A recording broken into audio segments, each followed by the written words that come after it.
السلام علیکم۔ ان ٹوٹکوں کو دیکھ کر آپ مجھے ضرور دعائیں دیں گے۔ چنگم کے داغ کو ختم کرنے کے لیے چھری کو ذرا سا گرم کر کے پہلے چنگم اتار دیں، پھر متاثرہ حصے پر اسپریٹ لگائیں اور صابن سے رگڑ کر دھو لیں۔ چاندی کے زیورات اکثر کالے ہو جاتے ہیں۔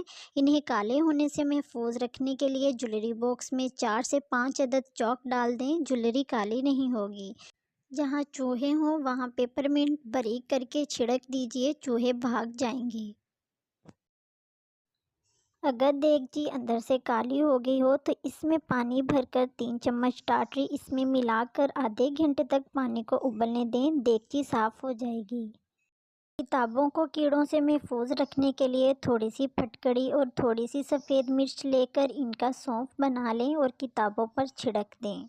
بند گوبھی کو جب بھی پکائیں تو دھو کر کاٹیے، کیونکہ کاٹ کر دھونے سے تمام وٹامن ضائع ہو جاتے ہیں۔ بینگن کاٹ کر کچھ دیر کے لیے رکھ دیں تو ان کی رنگت سیاہ پڑ جاتی ہے۔ اگر انہیں کاٹنے کے بعد نمک ملائیں پانی میں بھگو دیجیے تو رنگت تبدیل نہیں ہوگی۔ ابلتے ہوئے پانی میں مٹر کے چند چھلکے ڈالنے سے رنگت اور مٹھاس میں اضافہ ہو جاتا ہے۔ تھوڑے سے پانی میں سرکہ ملا کر سبزی پر چھڑک دیا جائے تو سبزی 1 ہفتے تک تازہ رہتی ہے۔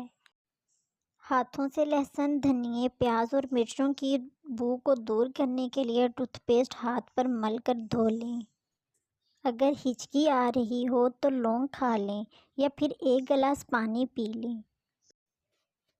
اکثر آلو میٹھے ہونے کی وجہ سے سالن کا ذائقہ خراب ہو جاتا ہے۔ اس کا آسان حل یہ ہے کہ میٹھے آلو کاٹ کر پکانے سے قبل لہسن، نمک اور سرکہ لگا کر 45 منٹ کے لیے رکھ دیں۔ اور اگر آپ نے ہمارے چینل کو سبسکرائب نہیں کیا تو ہمارے چینل کو سبسکرائب کریں اور کمنٹ سیکشن میں اپنی قیمتی رائے سے آگاہ کریں۔